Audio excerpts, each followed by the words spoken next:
Este documentário não tem como objetivo difamar nenhuma prefeitura ou entidade, mas sim prestar uma homenagem aos alunos que passam por muitas dificuldades para chegarem até a escola. No meio do caminho tinha uma pedra. Tinha uma pedra no meio do caminho. Tinha uma pedra no meio do caminho. Tinha uma pedra. Nunca me esquecerei desse acontecimento na vida de minhas retinas tão fadigadas. Nunca me esquecerei que no meio do caminho tinha uma pedra. Tinha uma pedra no meio do caminho. No meio do caminho tinha uma pedra.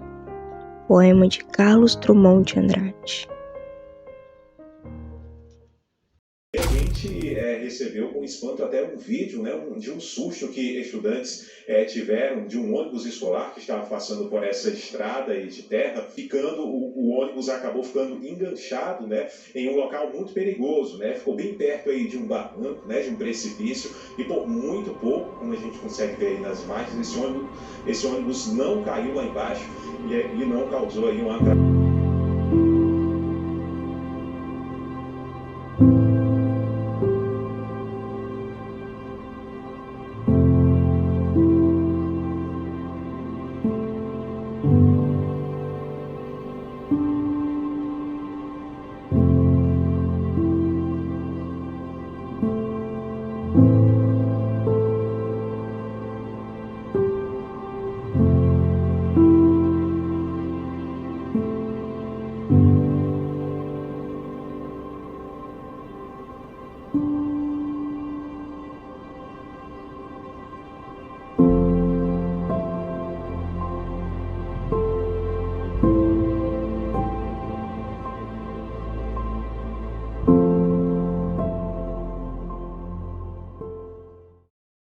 Caminhos.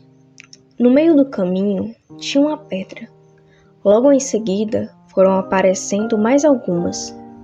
Quando me dei conta, não era apenas só pedras, mas sim muita água e lama para serem atravessadas. Logo em seguida, avistei um longo caminho a ser percorrido a pé, em um dia chuvoso e frio, até conseguir chegar à escola. Esse foi o caminho que percorri durante todo o inverno.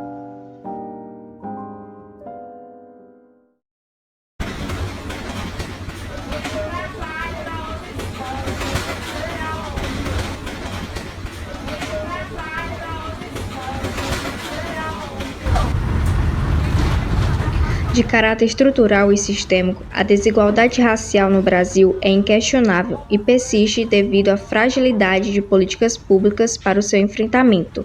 De acordo com o Instituto Brasileiro de Geografia e Estatística, IBGE, abre uma nova guia. Enquanto os pretos e pardos representam 56% da nossa população, a proporção deste grupo entre todos os brasileiros abaixo da linha de pobreza é de 71%. Já a fração de brancos é de 27%. Quando olhamos os números de extrema pobreza, a discrepância quase triplica. 73% são negros e 25% brancos. Nessa perspectiva, constitui uma sociedade mais igualitária, requer a compreensão do papel de cada estrutura socioeconômica na reprodução do racismo para elaborar estratégias efetivas de enfrentamento.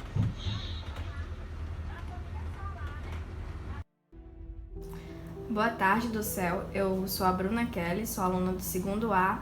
Nessa entrevista a gente vai ter algumas perguntas relacionadas ao nosso projeto. E a primeira pergunta é: há quanto tempo nós enfrentamos esse problema dos ônibus no período das chuvas, no inverno? Boa tarde, eu cheguei aqui em 1998, e desde que eu cheguei, esse problema ele é um problema que vem se arrastando ao longo dos anos, é um problema crônico, podemos dizer, que ano a ano, não só por conta das estradas quebradas, por conta das chuvas, mas também ele é um problema crônico também quando eu digo que esses transportes eles não só faltavam por conta das estradas, não, tinha outros problemas, que também ocasionavam a falta de transporte, que era assim, a questão do não pagamento, enfim, nessa situação toda. Tô aqui na estrada da Nova Vida. Vim aqui dar uma volta aqui na localidade, ó, como é que tá a situação, ó. Todo mundo atolado, ó. Rapaz, se chover mais, o negócio aqui vai ficar pesado, viu? A situação mesmo tá precária. Como foi o seu trajeto no período do inverno, de casa até a escola? Foi bem ruim, né? Porque quase todo dia chovia. E quando chovia, como a estrada ela não é pavimentada nem nada na região onde eu moro, aí sempre criava uma espécie de lamaçal. Aí tinha certos trechos que tinha que descer da moto, assim, né? Antes de chegar o ônibus, eu tenho que ir de moto até um certo ponto da minha casa, mais ou menos 2 quilômetros, para pegar um carro pequeno, uma Kombi, para andar mais vários quilômetros para até chegar ao ônibus. Então já é bem difícil assim o trajeto. Aí em alguns momentos, quando na parte de andar de moto, tem que descer enquanto que não dá para passar, por conta do lamaçal da área. Aí tem que descer e seguir o resto do caminho de pé. Foi isso que eu vivi em alguns momentos no primeiro semestre desse ano. E também por conta que não só esse trecho, como vários, né? Quando pegava esse primeiro transporte, né, a Kombi, a estrada estava praticamente destruída, praticamente não tinha estrada. Então demorava bastante assim, para chegar no local de destino.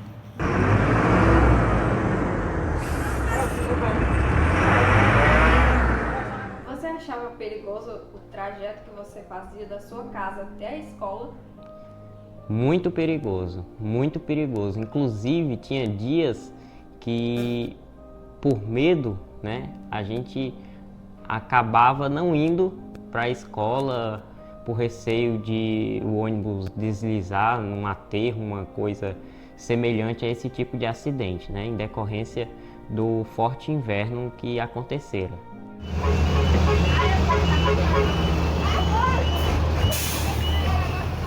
Você acha que as dificuldades enfrentadas para chegar na escola no período do inverno lhe prejudicaram de alguma forma? Com certeza, pois eu perdi praticamente meio ano de aula e isso vem se repetindo não só esse ano, como em todos os outros anos para as pessoas, os estudantes que moram em comunidades mais afastadas do centro da cidade. Durante o período do inverno, as minhas notas caíram bastante, coisa que nunca tinha acontecido antes. Antigamente eu tirava minha média, assim, a nota mais baixa que eu chegava a tirar era um 8, e aí eu cheguei a tirar 3, 4 e aí foi só caindo. Não foi muito bom. As poucas vezes que eu vinha, o ônibus passava com muita dificuldade. Às vezes a gente tem uns trajetos para Mandilá que é quase uma rampa a estrada, e a gente ficava com medo do ônibus atolar, do ônibus virar. Não era legal. Você achava perigoso? Bastante. Há quanto tempo o senhor, como professor desta instituição, presencia o sofrimento no período do inverno dos alunos que passaram e passam por essa escola para poderem chegar aqui para conseguirem estudar? Há muito tempo, né? Na verdade, desde o primeiro ano que eu cheguei aqui. Cheguei em 99, século passado ainda, né? São 23 anos. E vale ressaltar que esse sofrimento não é só no inverno, não. Né? Tem o sofrimento do verão também. Estrada ruim, poeira, né? Falta de transporte muitas vezes.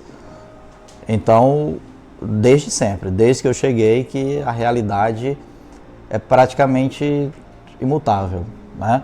Algumas vezes um prejuízo menor, outras vezes um prejuízo maior, mas a realidade sempre foi a mesma.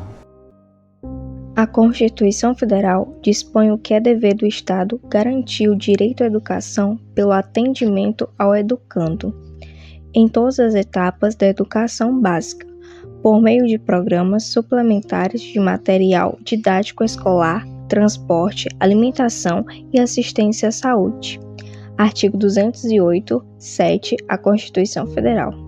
A Constituição Federal de 1988, em seu artigo 205, afirma que a educação, direito de todos e dever do Estado e da família, será promovida e incentivada com a colaboração da sociedade, visando ao pleno desenvolvimento da pessoa, seu preparo para o exercício da cidadania e sua qualificação para o trabalho.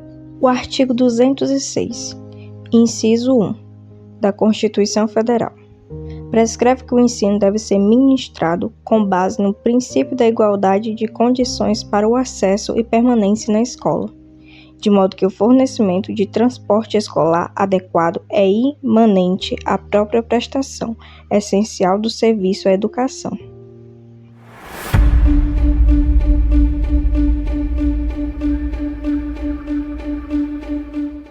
Em relação aos transportes escolares, como funciona este setor? Bem, primeiro eu gostaria de dizer que eu estou aqui como secretário da Educação Municipal há pouco tempo, né, desde o final de outubro de 2021, e a minha primeira ação desenvolvida aqui em Ibaretama foi fazer um diagnóstico junto à comunidade escolar, ouvindo professores, funcionários e gestores, né, sobre a educação do município, como funciona a educação do município, quais são suas grandes oportunidades, né, quais são as grandes ameaças, né, que interferem na educação do município, que possa vir a interferir. Então, nesse diagnóstico que a gente fez, né, me chamou muita atenção que entre os gargalos, os maiores desafios e ameaças identificados pela comunidade escolar aqui no município de Ibaretama diz respeito ao transporte escolar, né? E aquilo me chamou muita atenção, porque normalmente quando a gente coloca quais são os problemas da educação, surgem diversos problemas, né? A grande maioria problemas relacionados a questões de organização da estrutura, da rede física, organização dos profissionais, professores, funcionários que compõem as escolas, né? Questões relacionadas aos projetos pedagógicos em curso. E me causou estranheza vir como segundo ponto mais crítico no município, apontado pela comunidade escolar, a questão do transporte escolar, né? E naquele momento eu não tinha real, por não conhecer a realidade local aqui do município, era estranho para mim, eu não tinha a dimensão do quão realmente esse aspecto interfere de forma negativa na educação do município, né? Então, a estação chuvosa também ainda, dentro dos elementos geográficos, se constitui como um problema porque como a chuva se concentra, né, nesses terrenos marcados por rochas, por pedras e tudo mais, e escoa com uma grande velocidade, a força da água faz com que as estradas se rompam, né, ou mesmo fica totalmente alagadas, como é a situação que foi relatada pela sua professora, né, de alunos que têm que atravessar córregos, né, riachos, né, lagos que transbordam, inunda totalmente a estrada, que onde você tem que passar às vezes de cavalo, né, ou sendo carregado por outras pessoas, onde o transporte viário ele não tem como atravessar, porque a estrada fica totalmente submersa nessas localidades onde há essa concentração maior de água. E Ibaretama, ela é marcada por muitos focos, né, da sua malha viária, que é acometida desse problema, que no período da estação as estradas são totalmente cobertas de água, impedindo qualquer passagem de um transporte, seja uma moto, seja um carro de passeio, uma van ou um ônibus.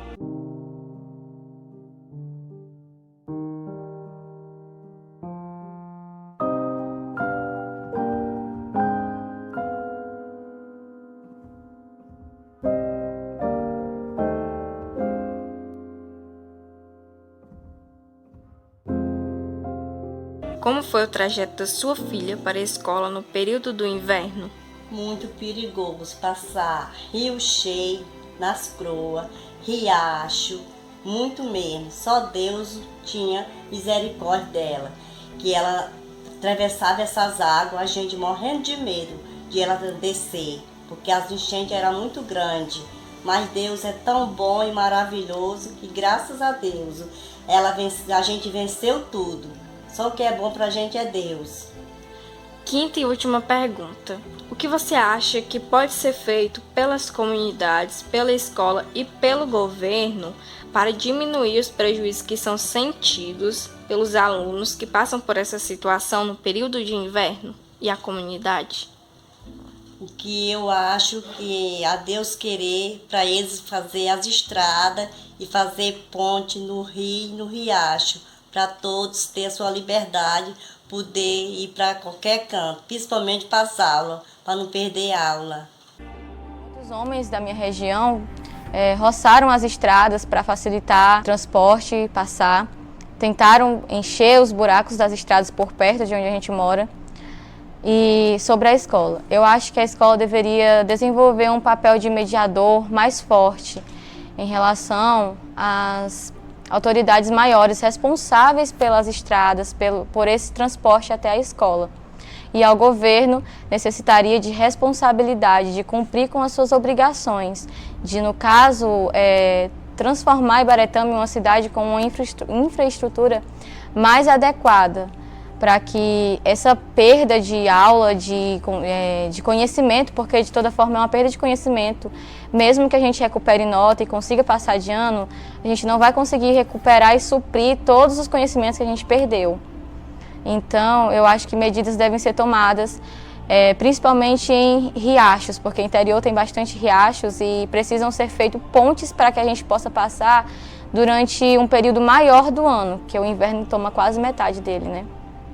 Você tem conhecimento de como as estradas ficam no período do inverno? Se sim, o que você faz para ajudar a população? Esse tipo de coisa não há muito que a Secretaria da Educação possa intervir, porque é uma questão estrutural do município, né, que é agravado pela estação chuvosa. Há situações que nem mesmo, né, a construção de passagens molhadas iria resolver, porque o nível de inundação ele é muito extenso, né? Eu recebi vídeos de alunos, vídeos de pais de alunos assim, mostrando assim, mais de 300 metros de estrada submersa. Então, assim, não é uma questão de construir um bueiro, não é questão de construir uma ponte, né? Porque a estrada mesmo fica alagada nesse período, né? Então, assim, o que se pode ser feito com Ibaretama nessa questão, no enfrentamento, quando tivermos uma estação chuvosa bem intensa, é a readequação do calendário escolar, né?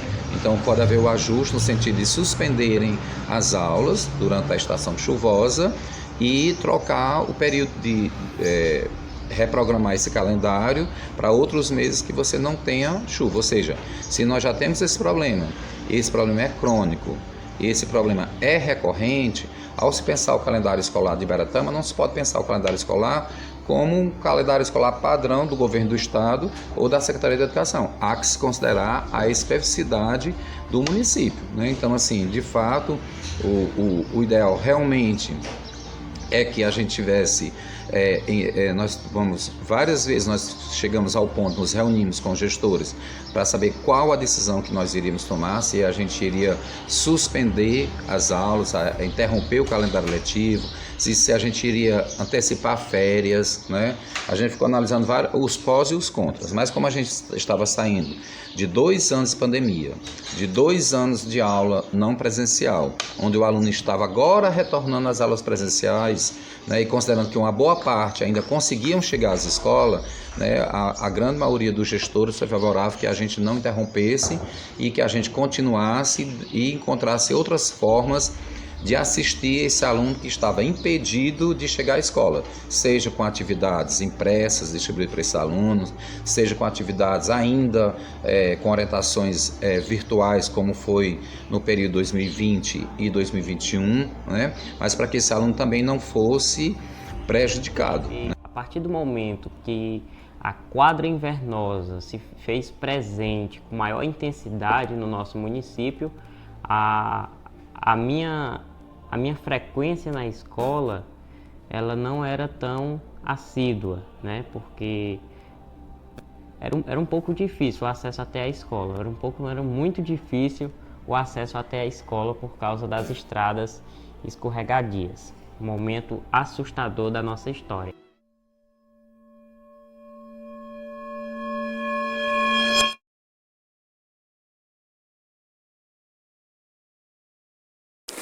Ó, pessoal, passagem molhada do Riacho do Gado. Tudo cheio de água.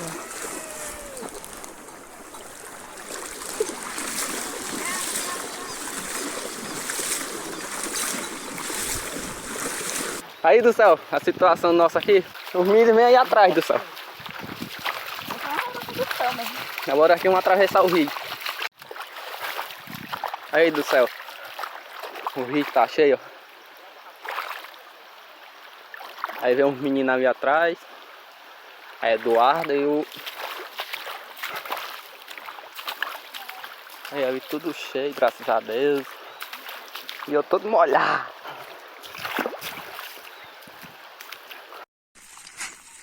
Galerinha, tem que ir sair daqui, ó. Tá exatamente que horas, Rafael, hoje? 8h13, ainda estamos no meio do caminho. Daqui a alguns minutinhos. Uma meia hora. Nós está gravando pra vocês de novo. Fim de chuva, querendo chover. E o negócio é daqui pra pior. Buraco, né? Caiu, pra não cair.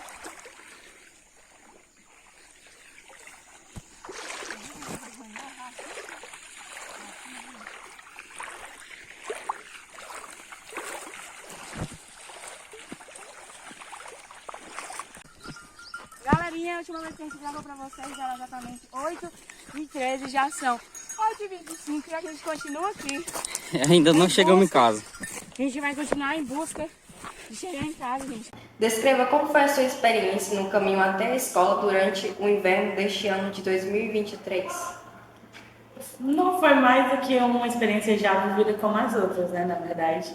Para quem não sabe, a gente já viveu experiências parecidas, só que a desse ano foi elevada a todas as expectativas, porque a gente pegou um inverno assim pesadão, né, como todo mundo sabe, e a gente se complicou muito na vinda de poder vir aqui para a escola, principalmente no caminho de vinda e na de ida, onde a gente passa o tempo todo na escola, a gente pega uma tempestade meio que muito grande, vamos estar aqui, né, aí para voltar, minha filha, humilhação medonha. É cada transtorno que você passa, esse ano foi pesado mesmo, porque a gente teve um dia que a gente saiu da escola no horário de 4h30, a gente estava saindo nesse horário. Aí a gente chegou numa determinada localidade, a gente teve que parar porque a gente não conseguiu mais ir. Aí, menino, e o pau de chuva caiu, né? Aí chegando lá a gente tentou acesso à internet, pediu acesso à internet, o pessoal deu. A gente tentou falar com nossos responsáveis, no caso pai e mãe, né? A gente não conseguia. Aí do nada na relampeada, que é o Wi-Fi. Que agora, todo mundo nervoso. E a minha gente vamos seguir em frente, né? Porque que ficar aqui não vai resolver nada, não. Aí o pessoal, antes do Wi-Fi queimar, de perder o sinal, o pessoal falava que o rio estava na enchente desmantelado, que a água na Nova Vida já estava chegando no birrim. Aí todo mundo ficou nervoso mesmo, mas a Beth começou a chorar. E minha Nossa Senhora, o que é que eu faço agora? Aí não, vamos seguir. Viemos. Chegou num determinado local, que a gente só via água, literalmente. E a relampeada quando dava, clareava assim, um espelho. Menino. E a gente comentando umas histórias, falando daqui a 10 anos, a gente vai estar comentando pros filhos assim, né? Das experiências que a gente viveu, né? A gente vai falar rindo, porque pra não chorar, porque só sabe quem passa. Aí a gente nem conseguiu chegar em casa no mesmo dia. Aí a gente parou na casa do nosso motorista, ficamos lá. Aí quando foi no dia seguinte, a gente foi pra casa. Aí a gente ficou com medo e quis parar, né? Porque vida em primeiro lugar, acima de tudo, né?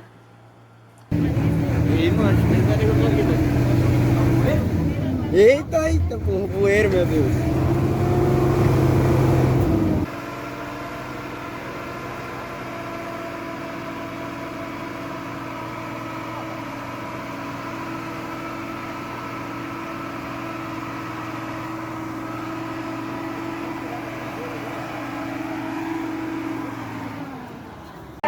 O que faz você continuar estudando mesmo diante de tantas dificuldades? Bom, eu tenho um objetivo a seguir, né? Que é depois do curso superior. E é isso que mais me motiva também ajudar a minha família, quando eu me formar e tal.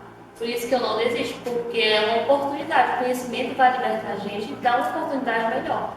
Como você se sente enquanto pessoa negra que passa por tudo isso?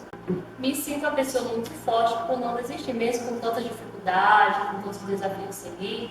Eu me sinto assim, que é uma motivação, sabe? Esse desafio me motiva mais a buscar mais conhecimento, a buscar vir para a escola.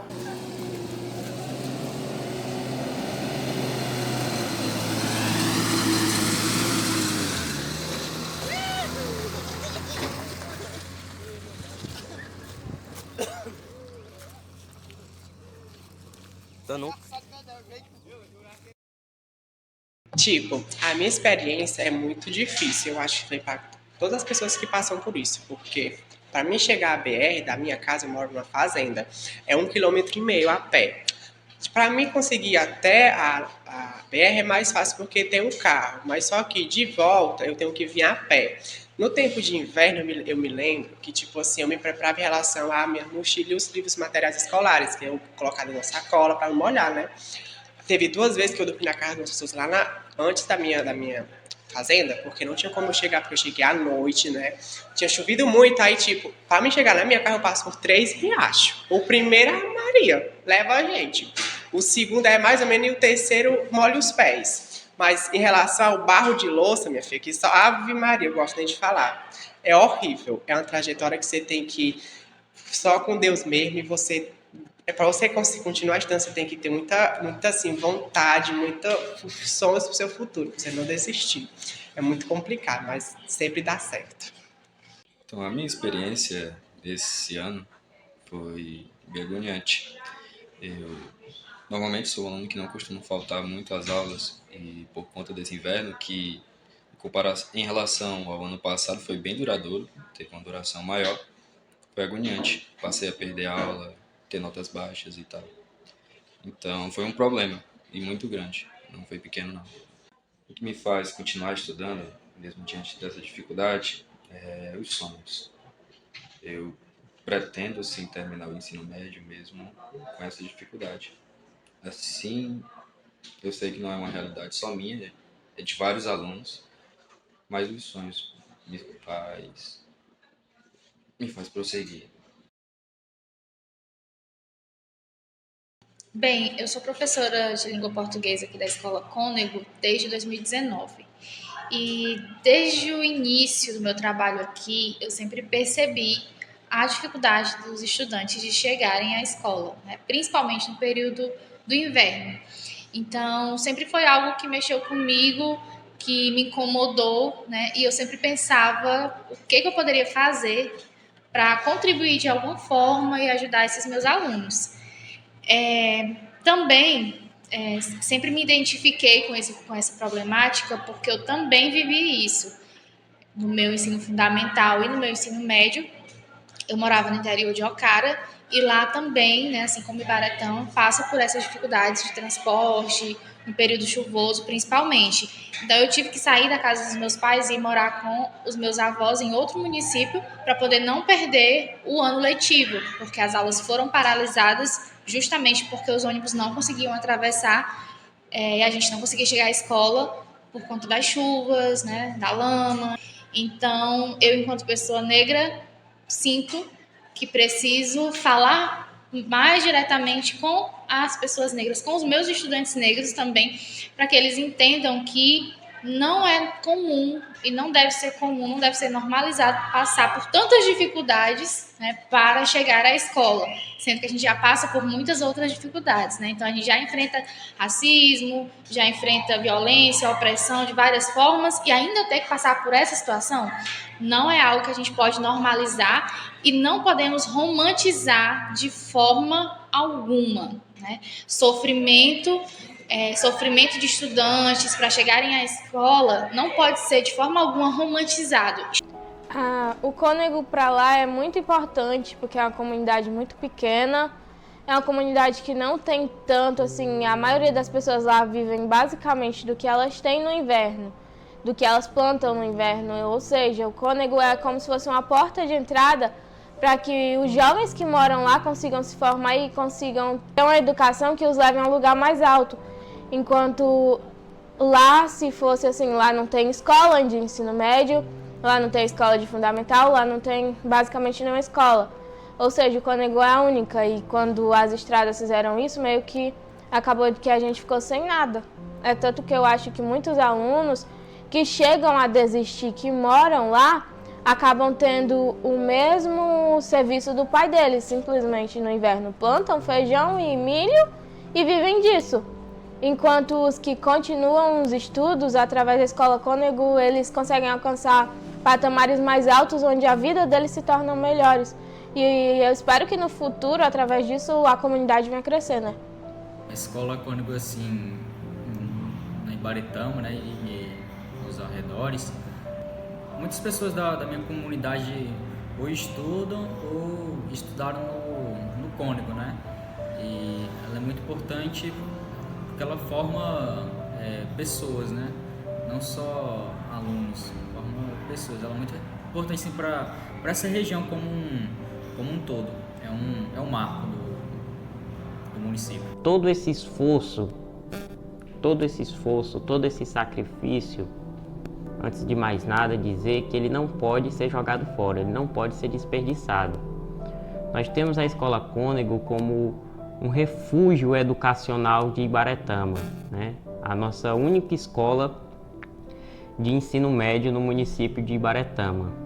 Então, assim, a gente deve sim prezar por isso e deve prezar por essa valorização. A Escola Cônego, ela é muito importante para o município de Ibaretama e vale o esforço de cada estudante ibaretamense para chegar até ela. Como bom estudante, você e tantos outros que fazem parte dessa escola, qual é a sua mensagem que você deixa de esperança? Olha, mais do que deixar uma mensagem apenas falada, devemos deixar uma mensagem rimada. Todo trajeto vencido de tamanho sofrimento tem nos feito perceber o objetivo do tempo, que é mostrar que os desafios têm o rosto do tormento. São caminhos espinhosos, caminhos para se passar. Eis aqui o grande preço para o aluno estudar e conseguir o sucesso que alguém deseja pagar. A voz do meu coração tem algo bom a dizer, dizer que há esperança quando não parece ter, e é por isso que insistir nos faz conseguir vencer. Tenho os traços da bravura na fala e na feição, bem como também eu tenho na minha determinação e vontade de mostrar que quero transformação.